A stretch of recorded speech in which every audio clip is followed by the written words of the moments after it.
Merci beaucoup, Monsieur Césaire. Tous mes voeux réciproques.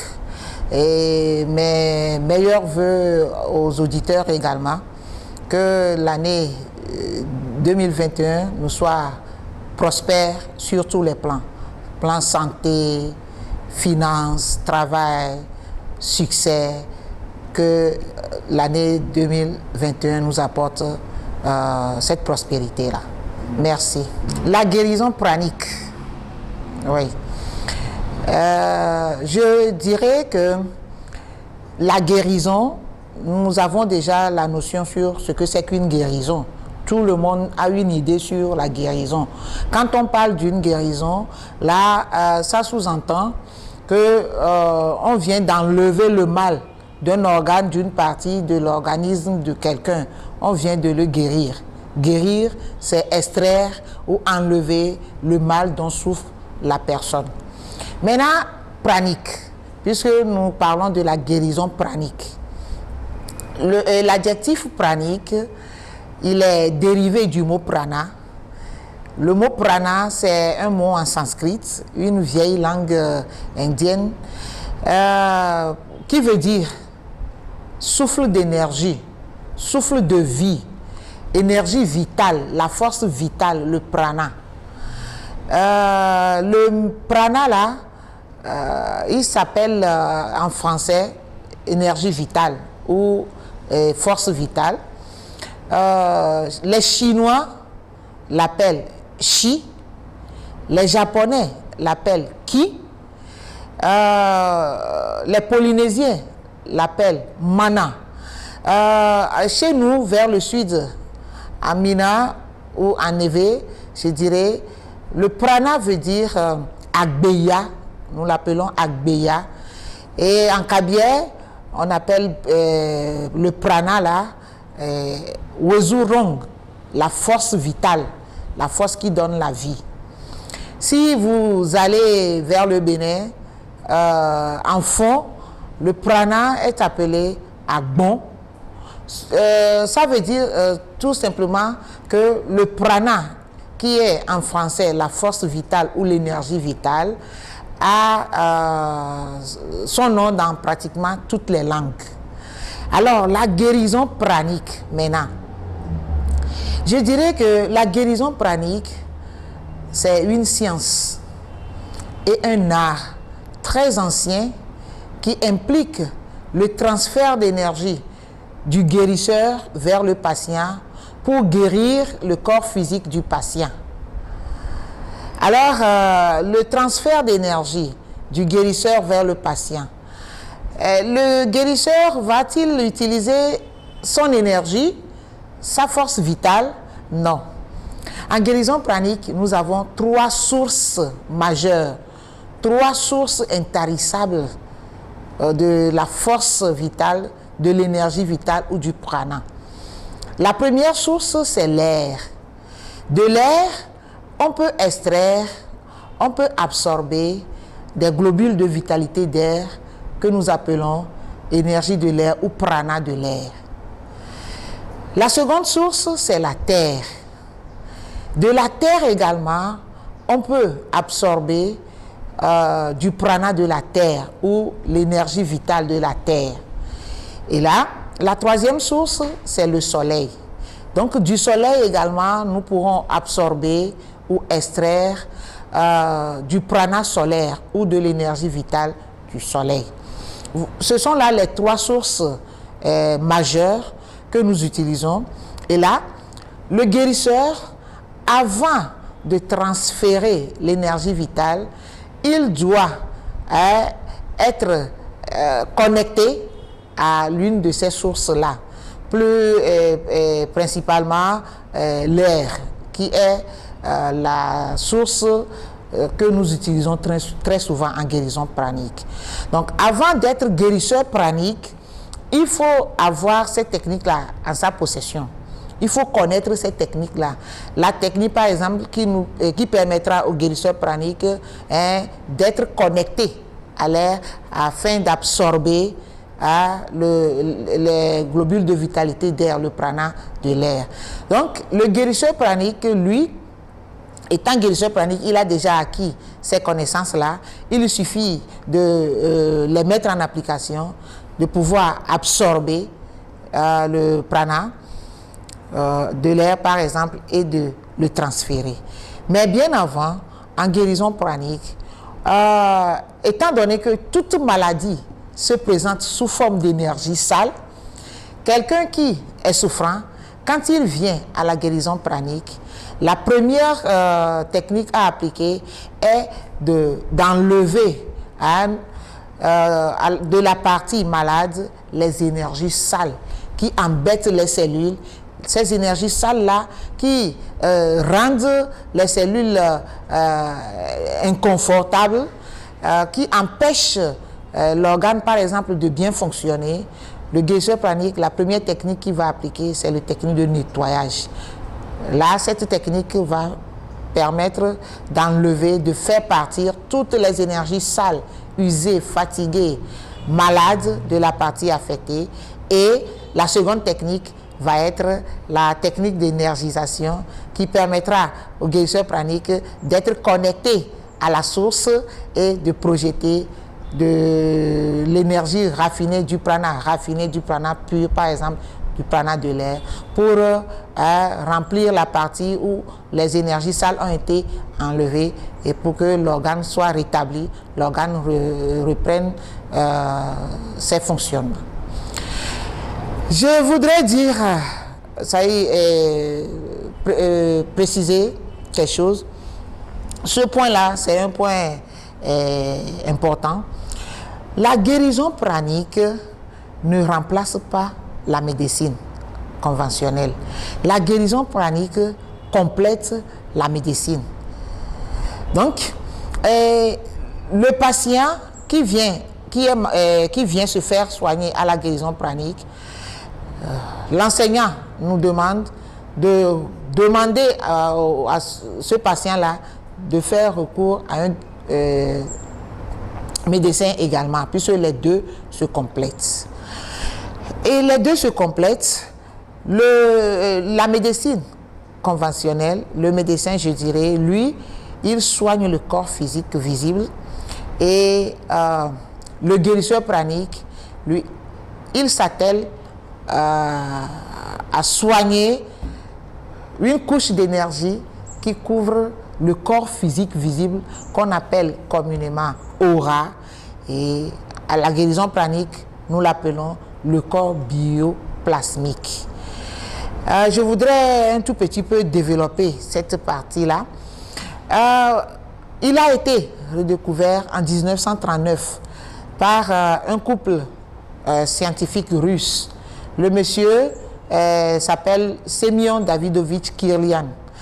En 1939, Kirlian, avec sa femme, ils ont réussi à inventer une caméra. Donc, la caméra, quand on vous prend par cette caméra-là, il y a une couche d'énergie qui s'affiche. Et cette couche d'énergie, ou ce champ énergétique est appelé corps bioplasmique parce que ce corps a une vie en lui et c'est un corps qui est très subtil. Ce corps interpénètre le corps physique visible et couvre en même temps le corps physique visible. Ça s'étend, ça sort. Et là, au sein de ce corps, nous avons des canaux d'énergie à travers lesquels l'énergie circule, tout comme les vaisseaux sanguins à travers lesquels le sang circule. Et au sein toujours de ce corps, nous avons des points vitaux, des centres d'énergie qu'on appelle communément chakras en sanskrit. Donc, au niveau de ce corps, le corps bioplasmique ou aura, je dirais qu'il y a des centres d'énergie qui contrôlent et énergisent les organes vitaux correspondants.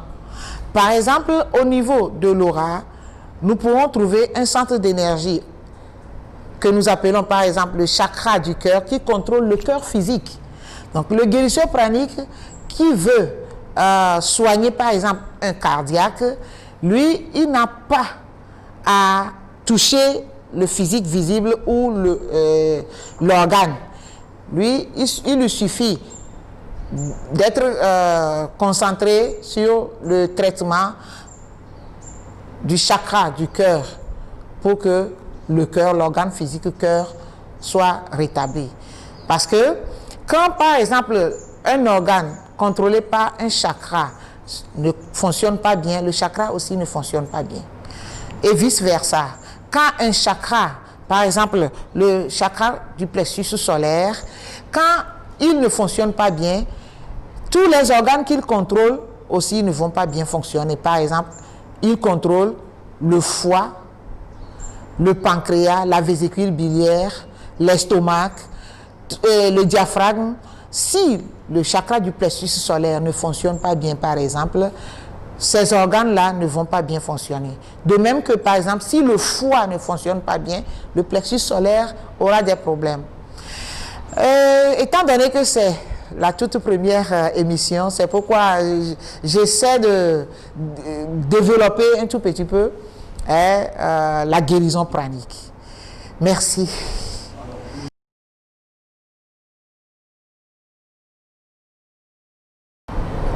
L'otite, je dirais que c'est une inflammation ou une infection de l'oreille.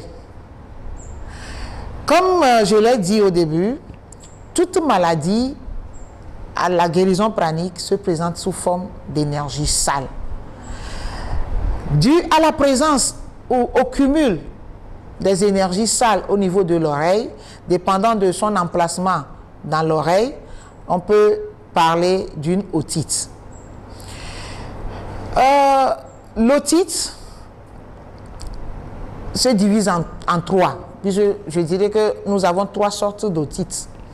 Il y a une otite qu'on appelle otite externe. Là, ça se manifeste sous forme d'inflammation, toujours au niveau du conduit auditif. Et là, vous verrez le patient se plaindre de douleur,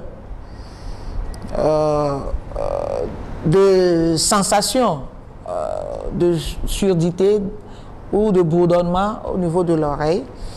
Et là, on parle d'otite et ça peut être dû à l'irritation de la paroi du conduit auditif.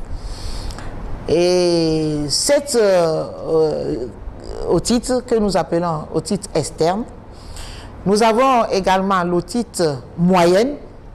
Et là, du moment où l'inflammation ou l'infection a réussi à atteindre le tympan, on parle de l'otite moyenne. Et quand l'otite moyenne n'a pas été bien soignée, ça peut s'aggraver et ça peut affecter l'intérieur, même aller derrière le tympan, et on parle de l'otite interne. Que ce soit otite externe, moyenne ou interne, causée par soit une bactérie ou un virus, à la guérison pranique, nous les soignons en passant par les points vitaux, les chakras dont je viens de parler. Alors, à l'école de la guérison pranique, quelqu'un qui souffre d'une otite et il vient vers nous, nous avons des centres d'énergie à attaquer, les chakras, par exemple le chakra de l'oreille, chakra mineur de l'oreille qui contrôle l'oreille. Donc, quand l'oreille est malade, ce chakra-là aussi est malade, on doit le soigner. Automatiquement, l'oreille sera soignée. Et étant donné que les centres d'énergie, c'est-à-dire les chakras, sont interdépendants entre eux, et nous n'allons pas seulement soigner le centre d'énergie mineur qui contrôle l'oreille malade, mais nous allons soigner d'autres centres d'énergie. Celui qui veut avoir plus d'informations concernant, par exemple, le protocole du traitement d'une otite, il peut venir se faire traiter ou il peut venir suivre la formation pour avoir de plus amples connaissances à propos de la guérison pranique et à propos des protocoles de traitement. Parce que ici, je ne pourrais pas rentrer tout à fait dans les détails et être trop précise. Parce qu'il faudra suivre la formation pour pouvoir connaître certaines techniques. Donc, même si je me mets à parler de ces techniques-là, les auditeurs ne comprendront pas pratiquement ce que je dis. Alors, à la guérison pranique, nous prenons en charge les patients souffrant d'une otite et nous appliquons nos techniques pour que le patient soit guéri. Je pourrais évoluer en disant que l'otite, comme je viens de le dire, elle peut être causée par une bactérie ou par un virus, mais l'oreille est profonde. Comment la bactérie peut pénétrer l'oreille? Par quel moyen le virus peut pénétrer l'oreille? Là, je dirais, par exemple, si l'on a l'habitude de mettre dans l'oreille le coton-tige, fréquemment, l'usage excessif du coton-tige par exemple, l'on peut développer une otite. Très souvent, ça commence avec une otite externe. La baignade, quand par exemple, on va à la piscine fréquemment, il y a l'eau qui pénètre l'oreille et on laisse l'eau dans l'oreille, ça peut, l'oreille qui est un peu allergique, cette eau peut commencer par irriter la paroi du conduit auditif et ça peut engendrer une otite. Maintenant, dû à la présence de ces éléments-là qui ont permis à la pénétration d'une bactérie ou d'un virus, et on ne soigne pas bien, on ne traite pas bien cette otite qui est au début légère, le cas peut s'aggraver et peut-être vous verrez le tympan même infecté, et là on parle de l'otite moyenne et aiguë, et mal soigné toujours, ça peut continuer par perforer le tympan et aller au-delà. Est-ce que vous voyez? Donc, dès qu'on commence par sentir, par exemple, des douleurs au niveau de l'oreille, et on sent des bourdonnements au niveau de l'oreille, des irritations au niveau de l'oreille, l'on peut courir vers la guérison pranique et au même moment aller vers un médecin pour ne pas garder, ça laisser la présence de ces virus ou de cette bactérie-là continuer par endommager, par ronger l'intérieur de l'oreille jusqu'à ce que ça devienne une otite interne. Et ça mène vers la surdité. C'est clair?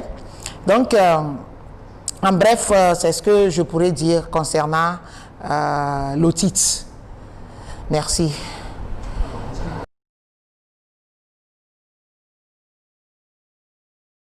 Pour éviter l'otite, l'on doit premièrement éviter de mettre des objets de corps étrangers dans l'oreille. L'oreille se nettoie d'elle-même. Les muqueuses sécrètent des mucus qui coulent.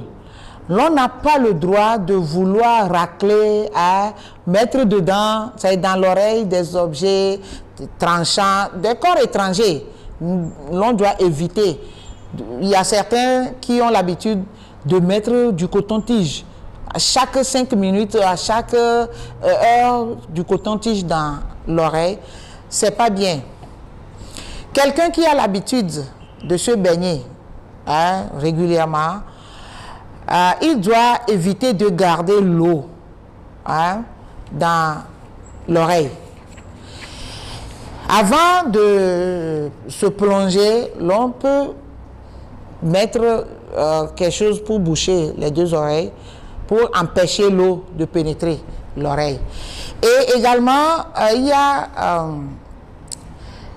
des bruits, hein, de forts bruits qu'on a l'habitude d'écouter et qu'on sort. Ça aussi, ça agit directement sur le tympan et ça rend le tympan vulnérable. Ça affaiblit la résistance du tympan et dès la pénétration d'un corps étranger, bon, d'une bactérie, d'un virus, ça développe, je dirais, l'otite. Et également, par exemple, le rhume. Le rhume aussi peut engendrer l'otite. Le rhume est viral. Le rhume viral est entre l'oreille et la gorge, la voie nasale, je dirais, et la gorge, il y a un point, un lieu de rencontre. Donc, le rhume mal soigné peut amener à, c'est-à-dire le virus peut aller par la voie pour infecter l'oreille.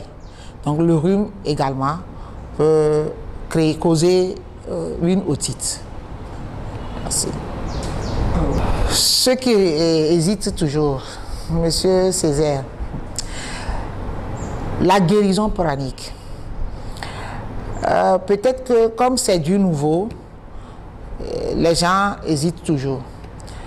Mais comme je l'ai défini, une science, si tout un chacun de nous arrive à avoir en sa possession les connaissances de la guérison pranique, je vais répéter l'enseignant Shoah qui dit que avoir un guérisseur pranique chez soi, ça est dans une famille, c'est comme avoir une boîte à pharmacie chez soi à la maison. Les premiers soins, le guérisseur pranique est en mesure de soulager les petits bobos, par exemple faire chuter la fièvre avant même d'amener la personne à l'hôpital. C'est une technique, ça y est, la guérison pranique, c'est une technique qui aide à guérir les autres, à se guérir, c'est-à-dire à s'auto-guérir, à guérir quelqu'un qui est même loin de nous, pas nécessairement avoir la personne devant soi. Donc, c'est, je dirais, un pouvoir. Quand on a en sa possession les connaissances de la guérison pranique, c'est comme si on a un pouvoir en soi. Alors, pourquoi hésiter? Il faut être curieux dans la vie. Poussons nos curiosités et venons au moins en 2 jours apprendre les techniques de la guérison pranique pour voir. On ne perd rien en apprenant la guérison pranique, plutôt on acquiert beaucoup de choses en apprenant les techniques de la guérison pranique. Ça permet également à s'auto-développer. Le développement personnel s'obtient en apprenant les techniques de la guérison pranique. Alors, je vous invite à pousser votre curiosité, à venir vous inscrire à la Fondation Ouest-Africaine de guérison pranique, qui a son siège sur l'avenue Nicolas Gruniski, K111 plus précisément. En face, l'entrée fait face à la fin de la clôture de Laura Bank, en allant vers la pharmacie de la mairie. La fondation est ouverte de lundi à samedi, de 9h à 17h. Vous êtes cordialement invités. Maintenant, pour plus d'informations, vous pouvez appeler le 22 20 58 64. Je répète, pour plus d'informations, appelez le 22 20 58 64. Merci beaucoup.